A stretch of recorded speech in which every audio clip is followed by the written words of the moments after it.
Bismillahirrahmanirrahim. Qala musannif rahimahullahu ta'ala wa nafa'ana biulumihi wa biulumi masyaikhina ajmain amin. Masih melanjutkan tentang aktivitas ibadah yang setiap hari kita lakukan, kewajiban yang tidak boleh kita tinggalkan, termasuk dalam rukun Islam. Ketika kita mengerjakan ibadah tersebut, maka kita seperti sedang mendirikan tiangnya agama. Tapi ketika kita meninggalkan ibadah tersebut, maka kita seperti orang yang menjatuhkan tiangnya agama. Maka dengan hal ibadah yang kita kerjakan setiap hari, yaitu ibadah sholat, kita mesti yang namanya ada dalam kehusyuan dalam ibadah tersebut. Dari mulai takbiratul ihram, sholat yang kita kerjakan, sampai dengan salam, maka sepanjang itu hadirkan dalam hati kita untuk senantiasa khusyuk. Gimana salah satu cara untuk kita khusyuk? Adalah dengan sekurang-kurangnya mengerti apa yang kita baca. Walaupun dalam sholat yang kita kerjakan hanya ada 5 rukun. Hanya ada 5 rukun yang wajib diucapkan.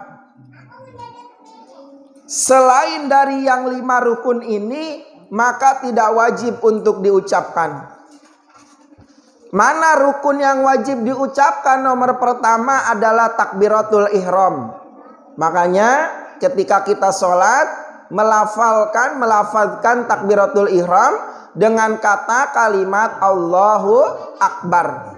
Allahu Akbar nggak bisa diganti dengan kata kalimat sifat-sifat Allah yang lain. Allahul Jalal, Allahur Rahman. Maka takbiratul ihram dikhususkan kalimahnya Allahu Akbar. Yang kedua yang wajib kita ucapkan adalah suratul Fatihah. Dari mulai bismillah sampai waladhdallin. Yang ketiga adalah tasyahud. At-tahiyyatul mubarakatuh. Sampai mana? Wa asyhadu anna Muhammadar Rasulullah. Yang keempat yang wajib diucapkan adalah sholawat. Sholawatnya gimana? Allahumma sholli ala sayyidina Muhammad. Kalau yang pakai sayyidina. Kalau nggak pakai sayyidina, Allahumma sholli ala Muhammad. Itu sudah cukup. Adapun wa ala ali sayyidina Muhammad ditambah sholawat Ibrahimiyah sampai innaka hamidum majid, itu tidak wajib, hukumnya sunnah. Yang kelima rukun yang wajib diucapkan adalah salam, assalamualaikum. Cukup sampai di situ. Makanya kalau sholat 5 rukun yang wajib diucapkan ini tidak diucapkan dalam artian dibaca di dalam hati, padahal dia sanggup, dia mampu untuk mengucapkannya, maka termasuk dari yang tidak mengesahkan dalam sholat. Makanya kalau sholat, hati-hati. Yang 5 ini wajib diucapkan. Gimana kerasnya? Jangan gara-gara wajib diucapkan, ada kita sedang sholat, bismillahirrahmanirrahim, ngeganggu kawannya. Gimana syaratnya? Sekira-kira terdengar oleh kuping kita sendiri. Susah cara mempraktekannya. Kalau kita membisikkan kepada telinga orang, mah segitulah yang kita bacakan dalam sholat. Yang penting ada suara yang keluar. Tidak mesti harus kencang kali. Tidak mesti harus pelan kali. Biasa saja. Bismillahirrahmanirrahim. Yang penting terdengar oleh telinga kita sendiri. Yang 5 ini wajib diucapkan. Dalam sholat namanya rukun qauliyah. Wajib diucapkan. Takbiratul ihram, Al-Fatihah, tasyahud, Allah, sholawat, dan salam. Selain dari yang 5 ini tidak wajib diucapkan, hukumnya sunnah. Maka kemarin kita sampai batasan suratul Fatihah. Selanjutnya praktek sholat yang kita kerjakan. Ketika kita melaksanakan sholat, biasanya membaca surah. Baik surahnya yang panjang An-Naba, atau surahnya yang kul 3 itu. Kul huwallahu ahad, kul a'udzu birabbil falaq, kul a'udzu birabbin nas. Atau yang paling pendek, inna a'toina kal kausar, cuman 3 ayat. Itu hukumnya sunnah. Adapun kita kerjakan maka mendapat pahala, kita tinggalkan pun tidak mendapat dosa. Artinya ketika kita mau mengucapkan surah, baca-bacaan surah, silahkan dianjurkan. Dalam keadaan kita lagi santai, tidak ada pekerjaan yang dikejar-kejar, yang terburu-buru, maka kita membaca surah seminimal-minimalnya, surah yang pendek-pendek. Kalau kita sanggup baca surah yang panjang, kalau lebih sanggup lagi dalam 1 kali rakaat baca surah Al-Baqarah yang berapa ayat, berapa lembar. Kalau kita tidak sanggup, sekurang-kurangnya dalam salah satu kitab yang diterangkan oleh ulama, membaca Bismillahirrahmanirrahim. Contoh, ghairil maghdubi alaihim waladhdallin, amin. Bismillahirrahmanirrahim. Langsung ruku, Allahu Akbar, maka kita sama seperti membaca surah. Tapi dengan catatan, bismillah yang kedua jangan diniatkan bismillah dari suratul Fatihah. Karena dalam ayat Quran ada kalimat, ada ayat yang menerangkan tentang Bismillahirrahmanirrahim. Maka itu sudah termasuk seperti kita membaca surah. Lalu kita menjalankan rukun selanjutnya, yaitu ruku. Ruku kita semua sudah tahu bacaannya adalah Subhana rabbiyal azimi wa bihamdi. Mau pakai wa bihamdihi silahkan, enggak pun silahkan. Subhana rabbiyal azimi, ada yang sampai situ. Ada yang dilanjutkan Subhana rabbiyal azimi wa bihamdi. Itu adalah salah satu bentuk pengakuan kita selaku hamba. Dari kita ruku kita sudah memuji Allah. Tapi hati-hati ketika kita membaca tasbih Subhana rabbiyal azimi wa bihamdi, jangan masih mau turun sudah baca. Sempurnakan dulu ruku, Allahu Akbar, baru kita membaca tasbih Subhana rabbiyal azimi wa bihamdi. Jangan baru Allah, baru setengah ruku Subhana rabbiyal azimi, maka tidak termasuk dalam kesunahan. Jadi kesunahannya itu sampai kita sempurna ruku. Gimana batasan ruku? Ruku yang sempurna adalah diibaratkan kalau kita naruh telur di atas punggung kita, maka telur tersebut tidak akan jatuh.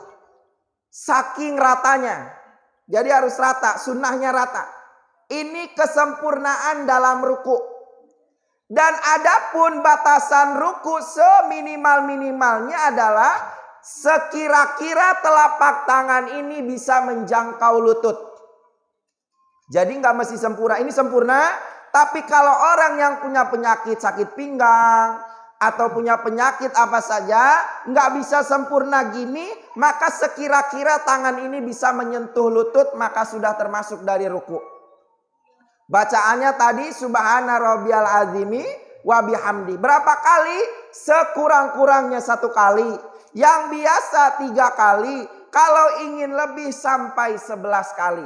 Subhana rabbiyal azimi wa bihamdi, Subhana rabbiyal azimi wa bihamdi 3 kali. Yang biasa di kita ya biasakan 3 kali, jangan 1 kali. Kecepatan. Mau ngapain sih? Maka ibadah itu kita senantiasa dalam ruku membaca tasbih Subhana rabbiyal azimi wa bihamdi. Itu artinya apa? Subhana rabbiyal azimi wa bihamdi. Kita sedang memuji Allah. Kita sedang mengagungkan Allah dalam kondisi ruku seperti tadi. Makanya oleh salah satu ulama dijelaskan, orang Islam ini mesti lebih hebat daripada orang di luar Islam. Kenapa? Dalam posisi ruku mesti usahakan sempurna. Karena ini bentuk pengabdian, bentuk pujian kita kepada Allah Subhanahu wa taala. Karena ada di salah satu negara, kalau dia bertemu dengan kawannya, dia seperti ruku. Orang apa tuh Pak? Nah, seperti itu. Nah, syariat Islam ternyata diikuti oleh orang-orang di luar agama Islam. Maka kita orang Islam jangan mau kalah. Ketika kita sholat, maka kita harus benar-benar mengkondisikan cara ruku kita. Jangan sembarangan. Walaupun tadi sah, kalau hanya bisa menempelkan telapak tangan ke lutut sudah sah.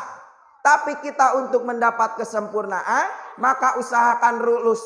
Usahakan rata ketika kita menjalankan yang namanya ruku. Setelah kita ruku mau berdiri lagi namanya adalah i'tidal. Apa yang kita baca? Sami Allahu liman hamidah. Maksudnya apa dari bacaan tersebut? Ya Allah, terimalah pujianku. Terimalah bentuk pengagunganku. Terimalah bentuk memuliakanku kepadamu ya Allah. Maka kalau kita sudah bisa ketika kita ruku memuji Allah. Ketika kita bangun mau i'tidal, lalu kita berdoa, ya Allah terimalah pujianku. Maka insya Allah hati kita akan gampang untuk khusyuk dalam ibadah. Coba kita praktekkan, setiap bacaan sholat yang kita baca minimal kita tahu artinya. Yang bikin kita sholat gak khusyuk itu kadang karena lisan kita mengucapkan A, tapi hati kita tidak mengikuti, tidak memahami bacaan yang kita baca. Bismillahirrahmanirrahim. Aduh, kunci motor tadi di mana naruhnya? Diingat-ingat lagi tadi abis mandi, ditaruh di sana. Jadi ketahuan. Oh iya, sholat tidak khusyuk pun ada manfaatnya. Contohnya apa? Tadi lupa naruh nyimpan kunci motor. Apalagi kalau sholatnya sambil khusyuk. Wasta'inu bis-sabri was-shalah wa innaha lakabiratun illa alal khosyiin. Ketika kita meminta tolong kepada Allah, memohon bantuan kepada Allah, pertama kita harus sabar, yang kedua sholat sambil khusyuk. Maka ketika kita sudah sholat sambil khusyuk, maka insya Allah apa yang kita harapkan, apa yang kita cita-citakan, maka kita yakin Allah pasti akan menolong kita. Makanya itu tadi, sholat tidak khusyuk pun ada manfaatnya, apalagi kalau sholatnya sambil khusyuk. Ketika kita i'tidal sami Allahu liman hamidah, ya Allah terima pujianku, lalu kita berdoa, Rabbana lakal hamdu mil'us samawati wal ard wa mil'ul ardi wa mil'u ma syi'ta min syai'im ba'du. Maka ketika kita sudah berdoa Rabbana lakal hamdu, ya Allah aku hanya memuji kepadamu.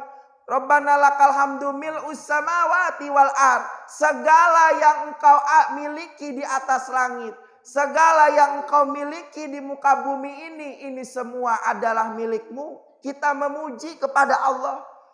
Wa mil'u ma syi'ta min syai'im ba'du. Maka segala yang tidak kita terlihat, contoh bumi kita lihat, pohon kita lihat, sungai kita lihat, laut kita lihat. Apa yang kita tidak lihat, semua itu adalah milik Allah Subhanahu wa ta'ala. Termasuk diri kita sendiri. Diri kita sendiri ini adalah milik Allah. Harta yang kita miliki milik Allah. Rizki yang Allah berikan kepada kita hakikatnya itu adalah karena kebaikan kita, karena takdir kita dicatat untuk mendapatkan rizki. Lalu apalah daya kita kalau kita tidak memasrahkan kepada Allah Subhanahu wa ta'ala. Karena hakikatnya ada 4 sifat yang Allah berikan khusus kepada manusia. Selain daripada 4 sifat ini, maka Allah tidak berikan kepada makhluk yang lainnya. Dan kalau manusia bisa mendapatkan 4 sifat ini, maka akan gampang yakin apapun yang dihajatkan akan diterima oleh Allah. Mana yang 4 ini? Pertama adalah tawakal. Pasrah kepada Allah. Tapi cara pengertian tawakal, gimana Allah lah, terserah Allah, tanpa mau berusaha, maka tawakal itu bohong. Tawakal itu mesti dibarengi dengan usaha dulu. Kita sudah berusaha, sudah bekerja, sudah susah payah untuk mendapatkan sesuatu, udah bekerja, udah usaha, barulah kita pasrah kepada Allah Subhanahu wa ta'ala. Makanya kita disunahkan ketika mau bepergian kemanapun, kita membaca salah satu kalimat tasbih atau doa, Bismillahi tawakkaltu alallahi la haula wala quwata illa billah. Kita tidak ada daya upaya. Ketika kita bisa beribadah, hakikatnya ditolong oleh Allah. Ketika kita meninggalkan dosa, hakikatnya ditolong oleh Allah. Bahkan oleh para ulama, manusia ini disepertikan wayang. Kalau wayang tidak digerakkan oleh dalang, maka nggak akan bergerak. Sehebat apapun Gatot Kaca yang bisa terbang, kalau sama dalangnya nggak dipegang, nggak diterbangkan, maka tidak akan ada kuasanya. Begitu juga manusia. Kalau manusia ini tidak karena Allah, maka akan rugi. Kita semua bisa melangkah ke tempat ini, ke tempat ibadah untuk bersilaturahmi. Yakinkan ini semua karena pertolongan Allah Subhanahu wa ta'ala. Tapi kalau hati kita, ini semua karena aku, ujub yang timbul, maka di situ akan ada penyakit hati, mengenyapingkan Allah Subhanahu wa ta'ala, menduakan Allah Subhanahu wa ta'ala. Manusia saja kalau diduakan marah, apalagi kalau Allah diduakan, naudzubillah, summa naudzubillah. Maka kita mesti mempunyai sifat tawakal, pasrah kepada Allah setelah kita berusaha. Yang kedua adalah al-inabah. Inabah ini ada arruju'u ilallah, kembali kepada Allah.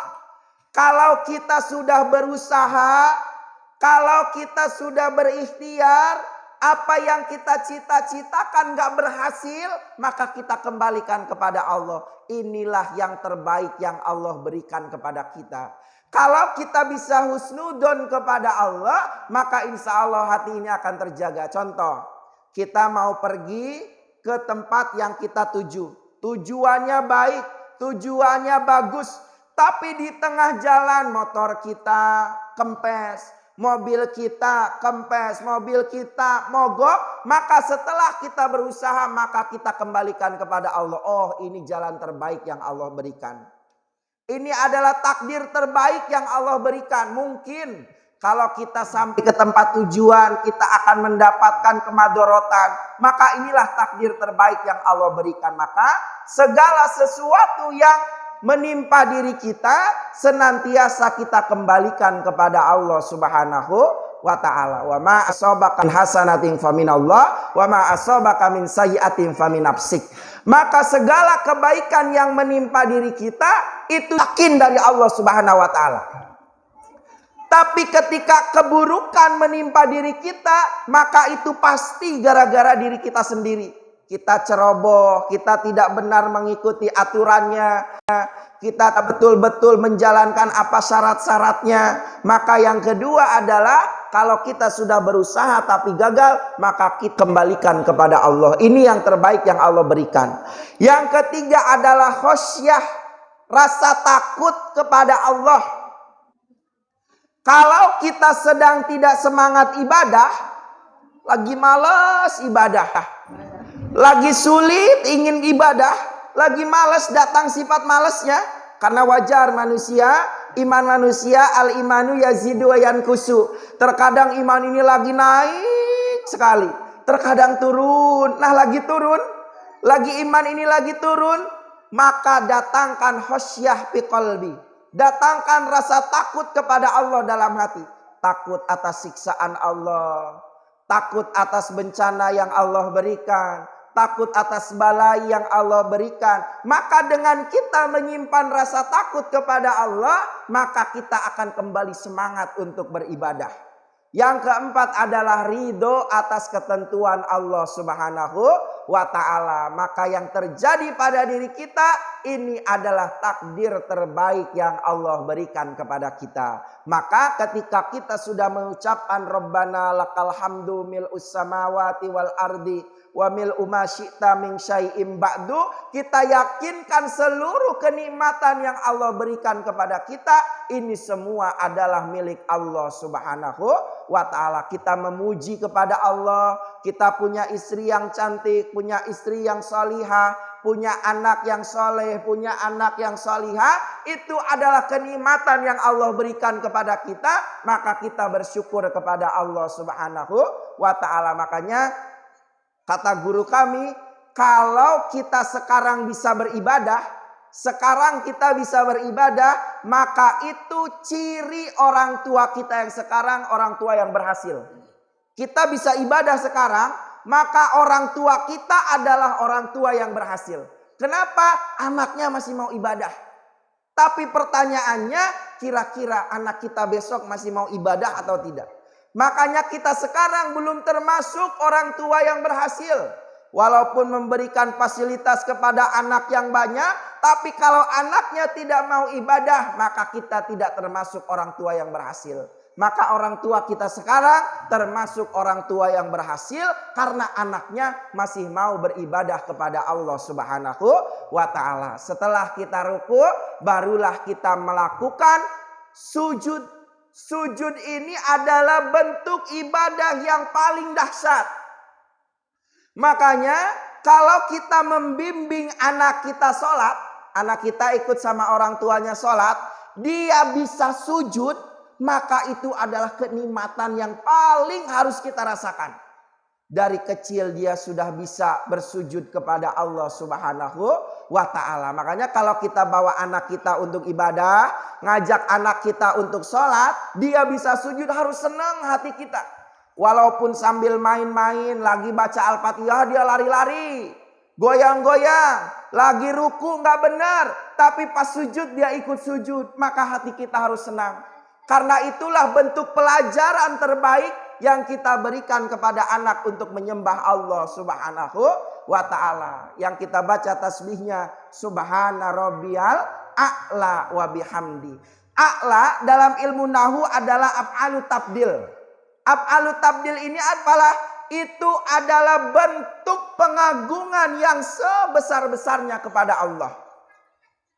A'la adalah maha tinggi Allah, maha luhur Allah atas kasih sayangnya, maha bijaksana Allah atas peraturannya. Maka ketika kita bisa sujud, lalu kita membaca tasbih Subhana rabbiyal a'la wa bihamdi, maka di situ kita mendapatkan kenikmatan. Maka ketika kita sudah bisa baca Subhana rabbiyal a'la wa bihamdi, resapi, renungkan dalam hati kita, kita menyembah Allah. Kepala kita yang ketika berdiri menjadi anggota paling tinggi, tapi ketika sujud dia lebih rendah daripada bokong kita, lebih rendah daripada pantat kita. Maka itu adalah salah satu bentuk pengabdian tertinggi, terluhur kita kepada Allah Subhanahu wa ta'ala. Setinggi apapun kita, sekaya apapun kita, semewah apapun kita, kalau kita masih bisa sujud kepada Allah, maka sujud tersebut mengalahkan daripada kemewahan yang kita miliki.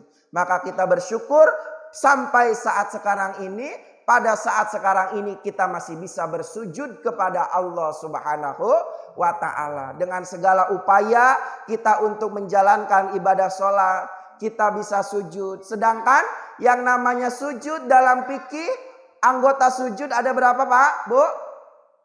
Anggota sujud ada berapa? 7. Anggota sujud ada 7. Maka ketika kita sujud, 7 anggota ini wajib menempel ke tempat sujud. Mana yang pertama? Jabhah, kening. Makanya kalau ibu-ibu pakai mukena jangan terlalu gini, Bu. Atau bapak-bapak pakai kopiah diginikan. Jangan. Karena jabhah ini adalah salah satu syarat sahnya sujud. Tapi kalau cuma segini nggak apa-apa. Yang penting masih ada kelihatan jabhahnya. Ini adalah kening. Ini adalah anggota pertama ketika kita melaksanakan sujud. Yang kedua adalah dua telapak tangan. Mana batasan telapak tangan Pak Bu? Telapak tangan mana batasannya? Batasan telapak tangan adalah yang bisa disatukan. Ini telapak tangan. Berarti ujung jari telapak tangan bukan Pak Bu? Ujung jari kan gak bisa disatukan nih. Yang bisa disatukan ini adalah telapak tangan. Nih, yang bisa disatukan. Berarti kalau kita sholat sambil Allahu Akbar, sah nggak sholatnya Bu? Sholatnya sah nggak? Ini kayak gini nggak sah Bu? Ini kan bisa menyatu nih. Yang nggak sah itu seperti ini. Kalau gini kan masih sah. Ini kan masih telapak tangan yang bisa menyatu.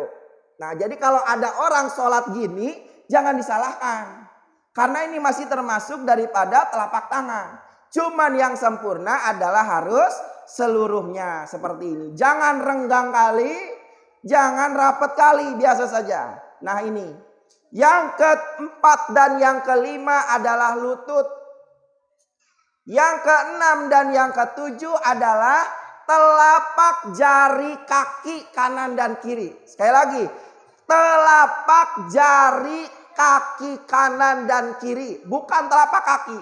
Telapak kaki ya susah gini. Telapak jari kaki. Nah seperti ini. Ini wajib di antara 5 jari kaki kita. Telapaknya wajib menempel ke tempat sujud. Makanya hati-hati kalau sujudnya kakinya nggak dilipat. Maka telapaknya nggak kena. Nah ketika kita sujud, mana duluan yang harus menempel ke tempat sujud? Sami Allahu liman hamina rabbana lakal hamdu mil'us samawati sampai seterusnya. Allahu Akbar. Mana duluan yang menempel ke tempat sujud? Silahkan bebas. Mau lutut duluan silahkan, ada dalilnya. Mau telapak tangan duluan silahkan, ada dalilnya. Yang nggak ada dalilnya dan tidak diperbolehkan, kening duluan. Allah, wah kejungkal kalau kening duluan. Maka silahkan mau pakai lutut, mau pakai telapak tangan duluan silahkan. Cuman kami mengamalkan yang pakai lutut duluan. Kami nggak pakai lutut duluan.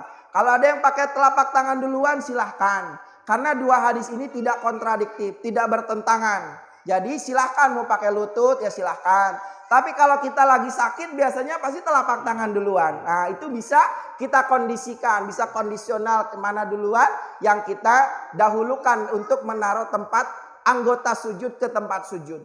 Maka itu tadi Pak, ketika kita sujud, kita betul-betul meresapi, jangan buru-buru kali kalau sujud.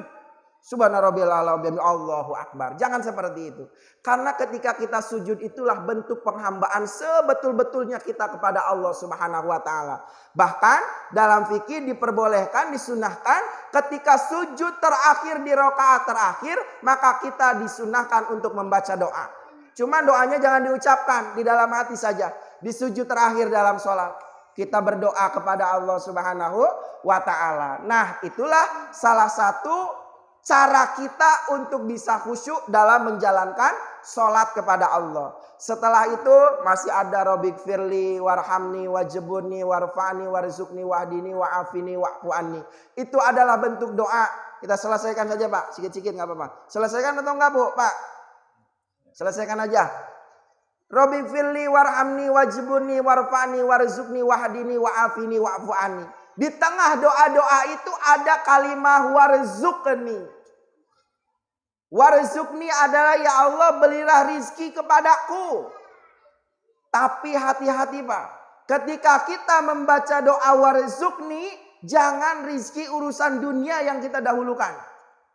Rizki apa? Urusan akhirat. Gimana caranya kita berdoa supaya diistiqomahkan dalam beribadah. Itu rizki paling hebat. Bahkan seunggul-unggulnya karomah adalah istiqomah dalam beribadah. Pernah kami sampaikan ketika kita bersodakoh 2.000 setiap hari. Setiap hari kita sodakoh 2.000 lebih bagus daripada 10.000 ketika Idul Adha atau Idul Fitri. Ketika Idul Adha 10.000. Tapi hari-hari biasanya nggak dikerjakan. Maka lebih bagus 2.000 setiap hari. Atau kita sholat duha 2 rakaat setiap hari. itu lebih bagus daripada 8 rakaat cuman kuat seminggu.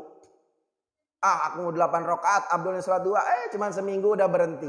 Tapi kalau 2 rakaat setiap hari, maka rizki yang kita harapkan ketika berdoa di Rabbi firli warhamni wajibuni warzukni adalah rizki untuk kemaslahatan akhirat, yaitu istiqomah dalam beribadah kepada Allah Subhanahu wa ta'ala. Barulah kita minta rizki yang lain untuk semangat beribadah. Karena hayatuddin illa bil mal. Hidupnya agama kecuali dengan harta. Agama bisa hidup karena ada harta. Baginda Rasul berdakwah karena didukung oleh istrinya Siti Khadijah yang mempunyai banyak harta. Oleh Sayyidina Utsman, oleh Abdurrahman bin Auf dan lain sebagainya. Mereka adalah sponsor-sponsor baginda Rasulullah untuk menjalankan dakwah syariat agama Islam. Jadi kalau orang Islam harus kaya, silahkan. Karena orang Islam mesti tidak boleh kalah oleh orang di luar agama Islam. Sehingga orang Islam kaya bisa membantu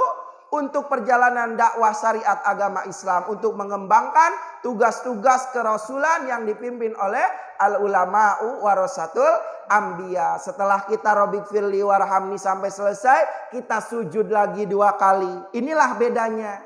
Kalau ruku dalam sekali rakaat cuman sekali. Tapi kalau sujud dalam 1 rakaat berapa kali? 2 kali. Inilah bentuk pernyataan yang betul. Yang pertama, kita sudah betul-betul yakin menyembah Allah. Yang kedua, kita ulangi lagi betul-betul menghamba kepada Allah Subhanahu wa ta'ala. Barulah kita bangun Allahu Akbar, at-tahiyyatul mubarakatus sholawatu dan seterusnya. Ketika kita membaca at-tahiyyatul, ya Allah, bentuk penghormatan kepadamu. At-thayyibatu, kebaikan yang engkau berikan, kebaikan kepadaku. Lillahi, ini semua karena engkau ya Allah. Kalau kita bisa beribadah tadi disampaikan karena Allah. Kita menghormati sesungguhnya hanya kepada Allah. Cara kita menghormati Allah adalah dengan menjalankan segala perintah dan menjauhi larangan Allah Subhanahu wa ta'ala. Sampai innaka hamidum majid. Itu adalah salah satu bacaan-bacaan ketika kita menjalankan sholat. Makanya, aduh Ustadz susah ngapalnya. Bingung memahami artinya. Ada nggak solusi kita untuk bisa khusyuk selain memahami bacaan tadi? Yang penting hadirkan dalam hati kita sedang dipantau oleh Allah Subhanahu wa ta'ala. Kalau hati ini betul, yakin merasa sedang dilihat oleh Allah, maka insya Allah kita akan sholatnya benar. Hadirkan Allah.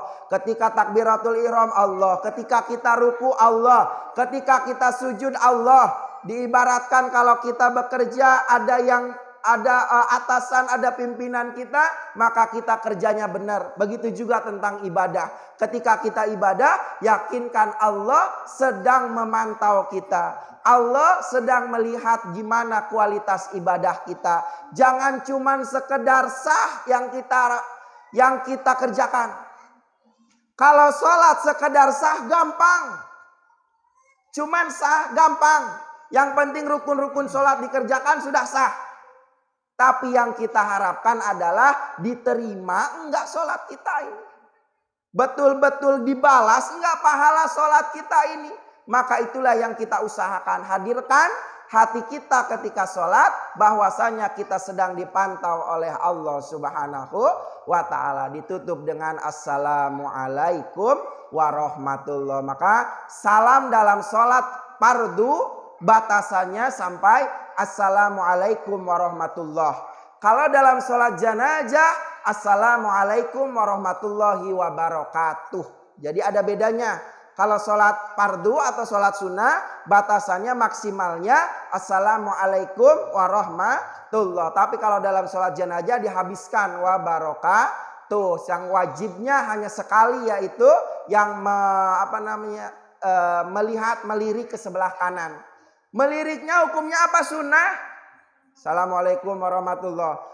Males ngelirik, ya udah nggak apa-apa. Assalamualaikum, sudah sah sholatnya. Karena melirik ini hukumnya sunnah, memalingkan sunnah. Tapi kalau tidak berpaling pun itu tidak apa-apa. Tidak melirik, tidak memalingkan nggak apa-apa. Assalamualaikum. Mana tahu lagi ada yang sakit leher, Aduh kata Ustaz harus memalingkan, susah. Maka tidak apa-apa tidak memalingkan leher pun. Assalamualaikum warahmatullahi. Dan caranya, cara pelafazan salam, assalamualaikum masih menghadap ke kiblat. Assalamualaikum menghadap ke kiblat warahmatullah. Yang ke kiri assalamualaikum warahmatullah. Mau disambung dengan doa silakan. Assalamualaikum warahmatullah as'alukal jannah. Assalamualaikum warahmatullah wa'udzubika minan nar. Silahkan. Itu adalah salah satu kaifiyah tata cara kita melafalkan salam, melakukan salam ketika kita selesai dalam sholat. Ada yang kurang jelas Pak, Bu?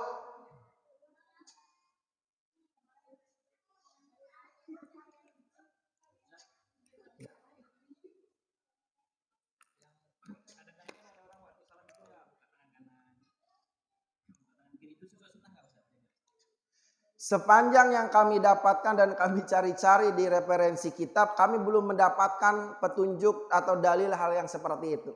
Yang kami dapatkan adalah doa ketika sebelah kanan as'alukal jannah, ke sebelah kiri wa'udzubika minan nar.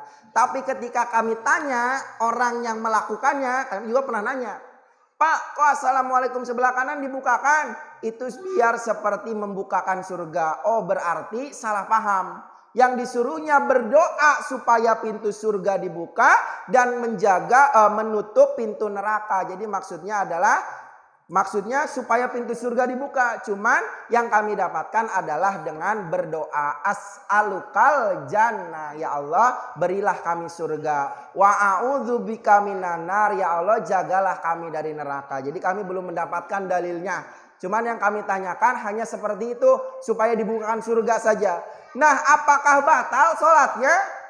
Sholatnya batal enggak? Sholatnya enggak batal karena cuma sekali. Sedangkan yang membatalkan sholat adalah 2 rukun, 2 kali gerak berturut-turut. Kan cuma sekali. Assalamualaikum. Berarti kan udah selesai sholatnya. Assalamualaikum warahmatullahi ke sebelah kiri. Jadi untuk yang seperti itu kami tidak mendapatkan dalilnya. Dan kami pun sudah berusaha mencarinya. Tapi nggak dapat. Bertanya pun nggak dapat juga. Yang kami dapat adalah doa as'alukal jannah wa a'udzubika minan nar. Wallahu a'lam. Ada lagi Bapak Ibu yang kurang jelas?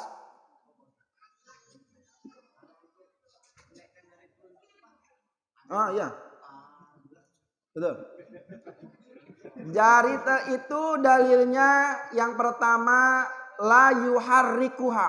Yang kedua wa yuharrikuha. Yang pertama jangan digerakkan, yang kedua digerakkan. Maksudnya gimana? Ini hadis dua-duanya bertolak belakang. Oleh para ulama ditarjih. 2 hadis ini digabungkan. Yang pertama digerakkan, yang kedua tidak digerakkan. Maksudnya at-tahiyatul mubarakatuh sampai asyhadu alla ilaha illallah.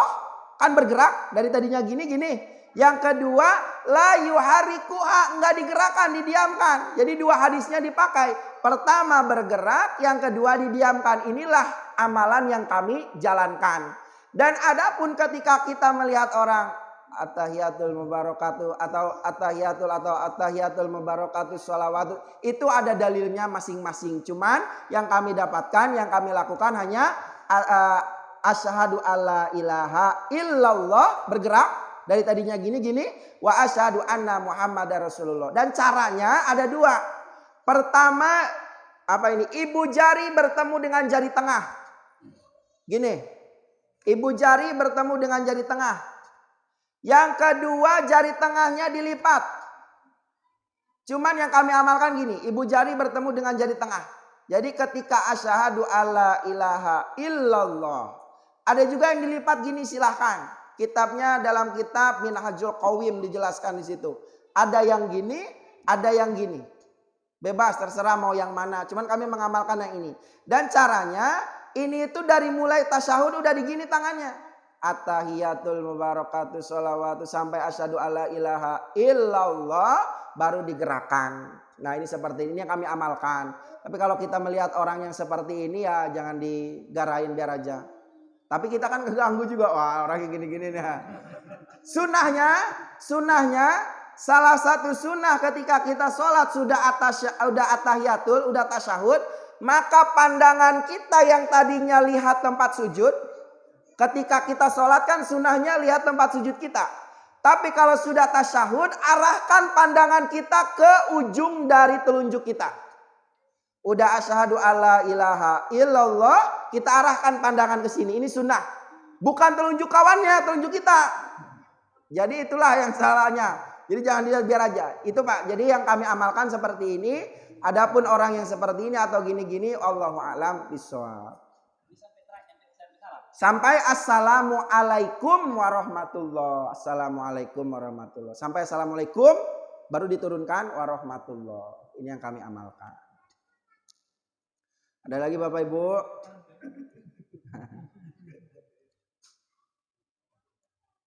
Ibunya.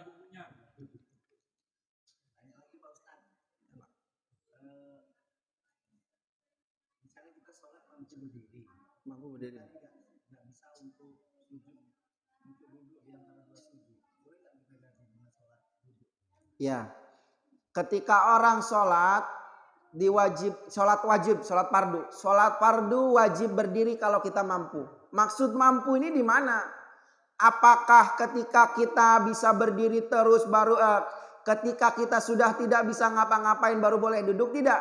Jadi di antara rukun sholat dari Allahu Akbar sampai salam ada satu kondisi yang kita tidak bisa, maka di situ kita boleh langsung sholat duduk. Contohnya tadi, berdiri bisa, ruku bisa, sujud bisa, tapi duduk di antara dua sujud nggak bisa. Maka dari awal mau duduk silahkan, nggak apa-apa, boleh seperti itu. Itu dalam sholat fardu. Kalau sholat sunnah, walaupun kita mampu berdiri, kita sholat sunnah mampu berdiri tapi malas berdiri, maka kita boleh sholat sambil duduk langsung, nggak apa-apa. Cuman pahalanya setengah daripada sholat berdiri. Makanya kalau kita lagi malas sholat sunnah, sholat sambil duduk aja boleh, itu Pak, sah. Tapi kalau sholat wajib nggak boleh langsung duduk sebelum kita berusaha berdiri. Itu bedanya. Kalau sholat fardu dan sholat sunnah. Jadi kalau sholat sunnah, walaupun kita mampu berdiri, maka boleh langsung sholat sambil duduk. Boleh seperti itu.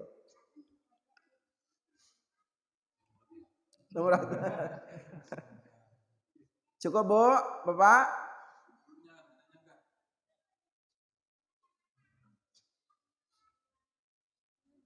Ini kan tadi untuk sujud kita disunahkan untuk berdoa ya.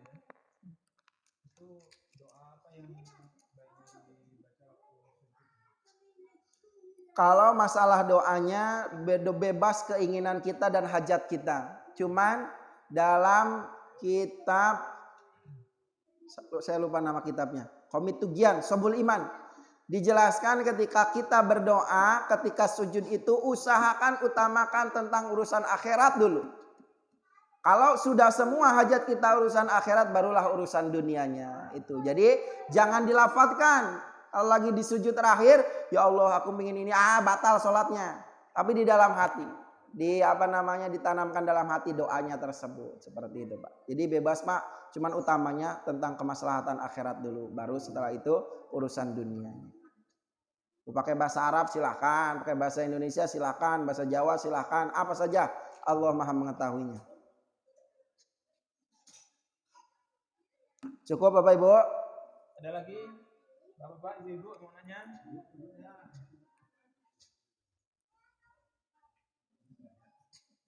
Yang penting untuk menghadirkan khusyuk dalam hati kita, sekurang-kurangnya, semampunya, kita harus menghadirkan bahwasanya kita sedang dipantau oleh Allah Subhanahu wa Ta'ala. Insya Allah hati ini.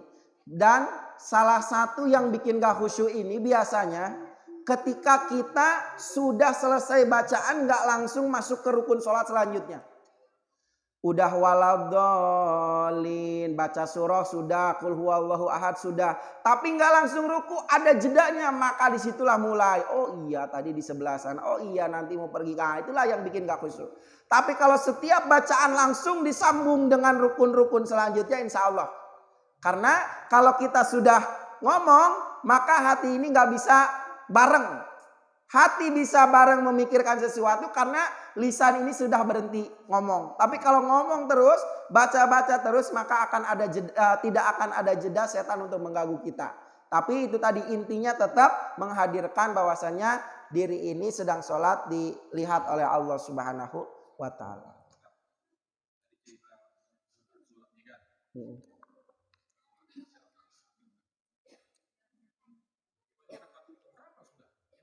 Rakaat berapa ya, Pak?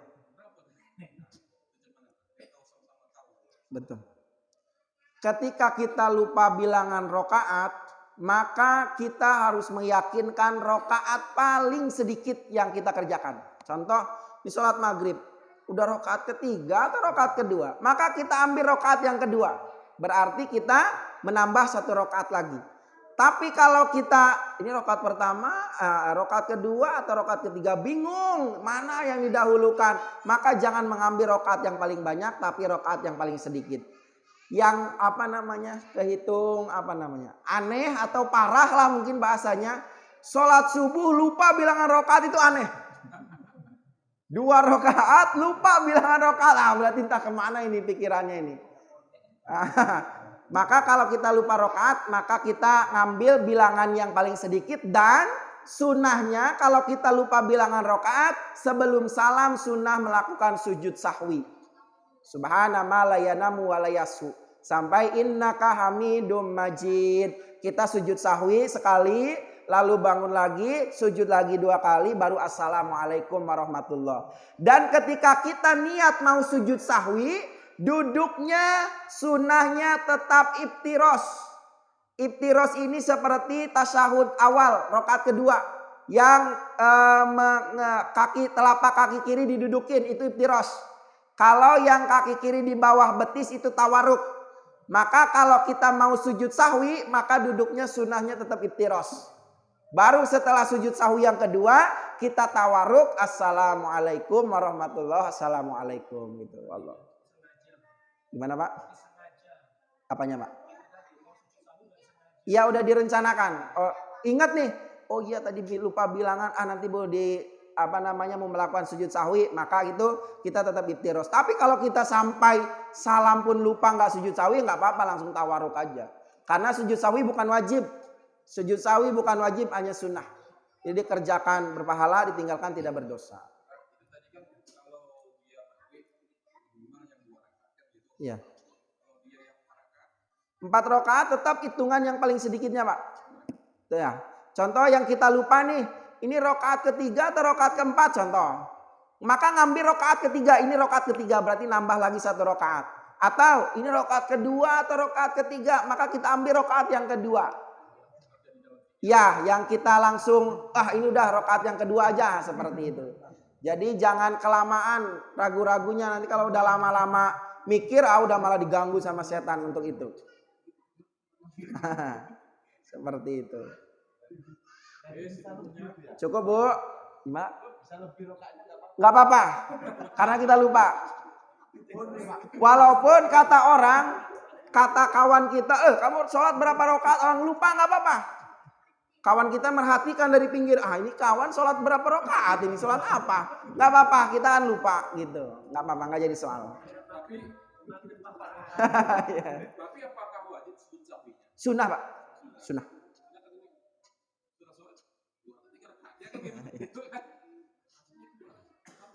Iya, sujud sahwi. Jadi kalau kita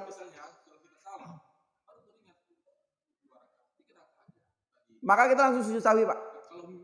Iya, tetap sujud sahwi, sunnah tetap. Sujud sahwi walaupun kita sudah salam, tetap kita sunnah sujud sahwi.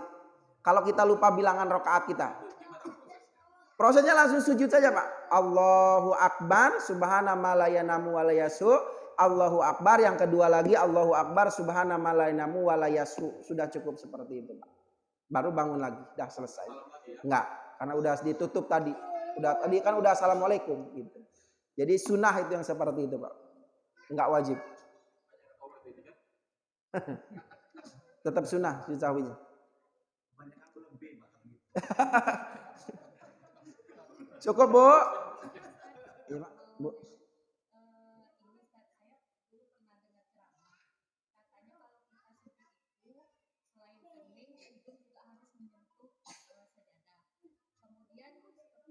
ibu-ibu ini kan pakai mukena. Jadi kadang mukenanya itu kalau kena angin kan terbang gitu. Jadi mukena itu tidak boleh menyentuh dahi sama hidungnya ketika sholat. Jadi memang harus menyatu ke ini ke sajadahnya. Betul. Ketika sholat, ibu-ibu, bapak-bapak, hidung tidak termasuk anggota sujud. Cuman dalam salah satu kitab Safinatun Najah, di sarahnya dijelaskan afdol mendapatkan pahala kalau sampai hidung menempel ke tempat sujud. Cuman bukan menjadi syarat atau menjadi anggota dalam sujud hidung. Jadi nggak termasuk dari anggota sujud. Yang sujud itu 7 tadi. Dan adapun ketika ibu melaksanakan sholat, dahinya bersujud di atas mukena, maka tidak sah sholatnya. Jadi kalau kening bagi kaum ibu ini wajib tetap menempel ke tempat sujud, sajadah atau lain sebagainya. Kalau bersujud di atas mukena, maka tidak sah sujudnya bagi ibu, berarti sholatnya pun tidak sah. Jadi mukenanya itu jangan dipakai untuk sujud. Jadi diusahakan jangan sampai menjadi penutup kening dalam sujud. Jadi kening ini tetap wajib menempelnya ke tempat sujud seperti itu. Adapun tangan boleh di dalam mukena, silakan, nggak apa-apa. Itu Bu, wallahu alam. Jadi hidung bukan dari anggota sujud, tapi kalau mau menyentuhnya tetap berpahala. Kalau mau menyentuhnya, dan kening tidak boleh bersujud di atas mukena bagi kaum ibu seperti itu. Dengan sama seperti kaum bapak-bapak pun kalau pakai sorban tidak boleh sujud di atas sorbannya. Sorbannya dipakai nih, sorbannya panjang. Ketika sujud, sorbannya ada di atas tempat sujud, lalu dia sujud di atas sorban, nggak sah juga. Nggak sah. Kalau dari awal diletakkan tidak apa-apa. Atau misalnya punya sarungnya besar sekali, sarungnya sampai ke depan, itu pun tidak boleh. Misalnya, mana tahu. Jadi nggak bisa, kening ini wajib menempel ke tempat sujud. Wajib kening ini. Entah sarung dari mana lah ceritanya dapat seperti itu. Jadi gitu Bu. Jadi kening nggak boleh di atas mukena. Wallahu a'lam.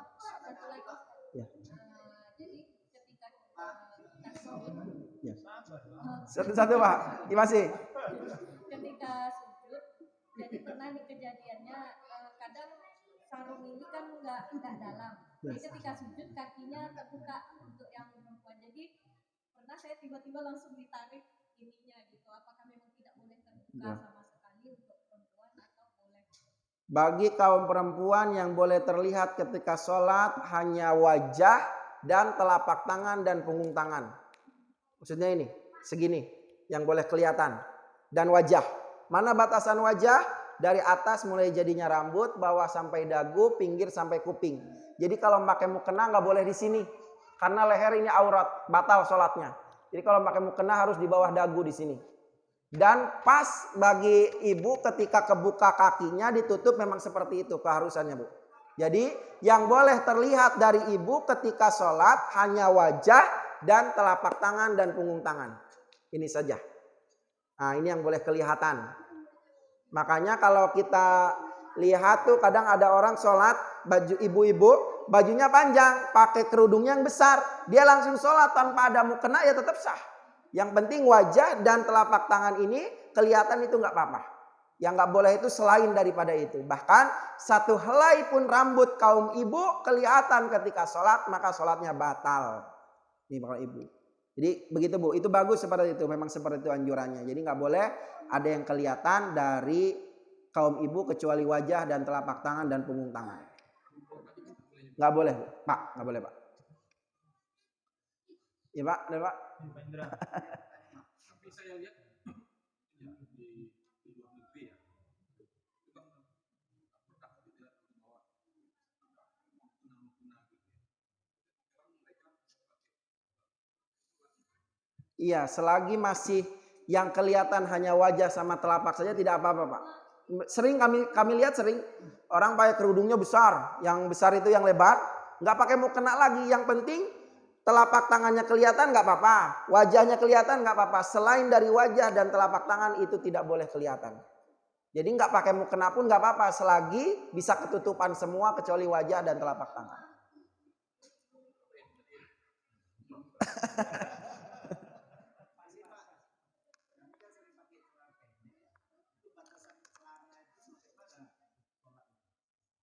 Di bawah lutut, tutup lutut. Ya sekitar tutup lutut lah.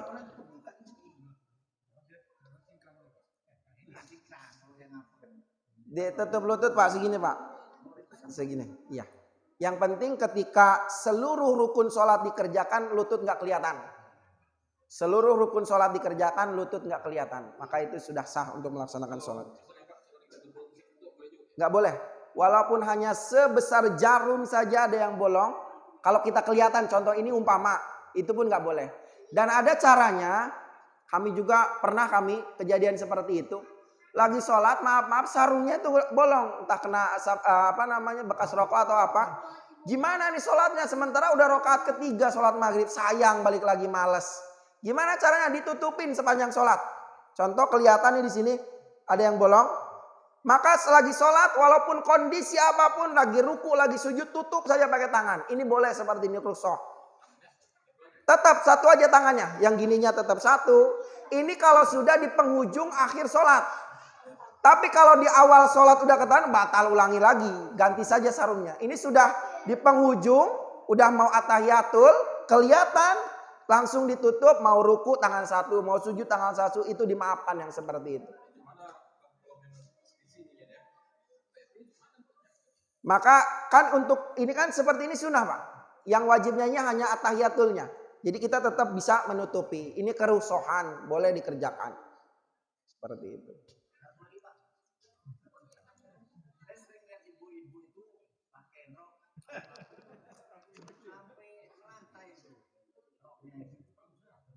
Roknya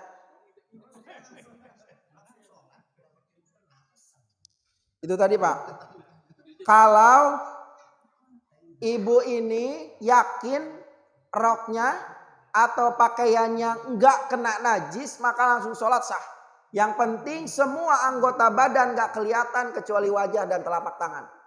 Makanya ibu-ibu kalau pakai bajunya roknya agak sampai nyapu ngepel lantai, yakin ini enggak ada najisnya maka langsung sholat sah. Tapi kalau ragu-ragu, ini kayaknya tadi kena najis, maka nggak boleh. Bersihkan dulu, sucikan dulu, baru melaksanakan sholat.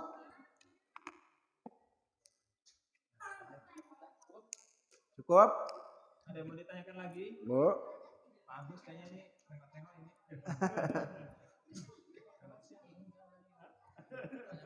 Ya, Pak.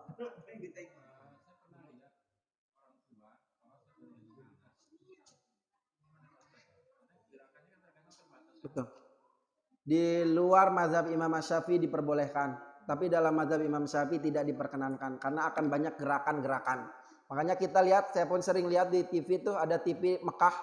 Kadang kita melihat atau di video-video kalau di Arab sana atau di luar sana ada orang sambil sholat di depan Ka'bah sambil gendong anak, sambil dibawa gini, itu tidak apa-apa di luar mazhab Imam Syafi'i. Tapi dalam mazhab Imam Syafi'i tidak diperkenankan karena nanti akan ada pergerakan lebih daripada 3 kali berturut-turut. Jadi dalam mazhab Imam Syafi'i nggak boleh, tapi di luar mazhab Imam Syafi'i diperbolehkan. Iya.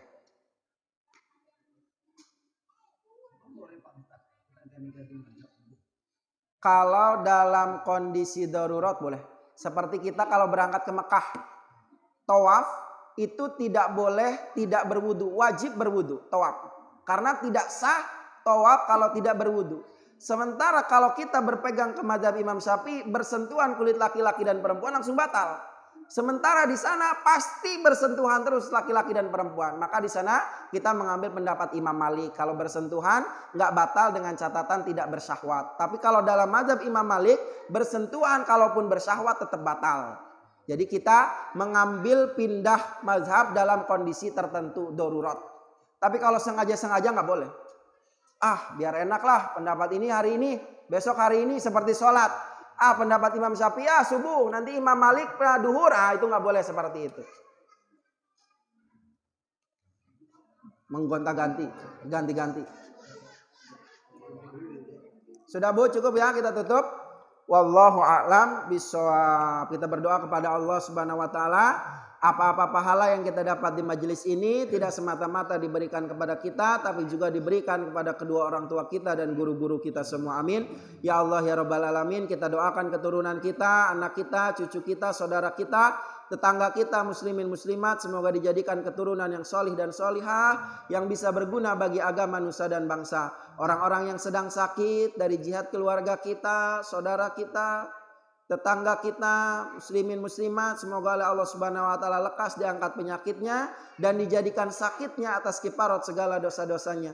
Orang-orang yang telah mendahului kita dari jihad keluarga kita, orang-orang tua kita, saudara kita, tetangga kita, muslimin muslimat, semoga mereka berada di alam barzah, ditempatkan yang disebut dengan raudhah min riyadil jannah. Amin ya Allah ya Rabbal Alamin. Kita berdoa menurut pemahaman dan keinginan kita masing-masing. Rabbi fa'na bima 'allamtana, Rabbi 'allimna alladhi yanfa'una, Rabbi faqihna wa faqih ahlana wa qarabati lana fi dinina, tawassalna bi ta'lim anta rizqana wa aghnini bi fadlika amman sama. Nas'aluka al-ijabah al-Fatihah. A'udzu billahi minasyaitonir rajim. Bismillahirrahmanirrahim. Alhamdulillahi rabbil alamin arrahmanir rahim maliki yaumiddin. Iyyaka na'budu wa iyyaka nasta'in ihdinas siratal mustaqim siratal ladzina an'amta 'alaihim ghairil maghdubi 'alaihim waladdallin. Kalau ada salahnya yakin dari kebodohan saya pribadi, mohon ampun kepada Allah. Kalau ada benarnya semata-mata petunjuk dari Allah Subhanahu wa taala. Sebelum ditutup dengan doa kifaratul majelis, mana tahu ada yang lupa tentang kajian kita malam ini, bisa dilihat di channel YouTube Mimbar Official. Mimbar Official itu adalah media sosial dakwah kami. Mohon bantuannya untuk di subscribe, like, share, and comment. Nah, seperti itu. Kita tutup dengan doa kifaratul majelis. Subhanakallahumma wa bihamdika asyhadu alla ilaha illa anta astaghfiruka wa atubu ilaik. Akhirul kalam. Assalamualaikum warahmatullahi wabarakatuh.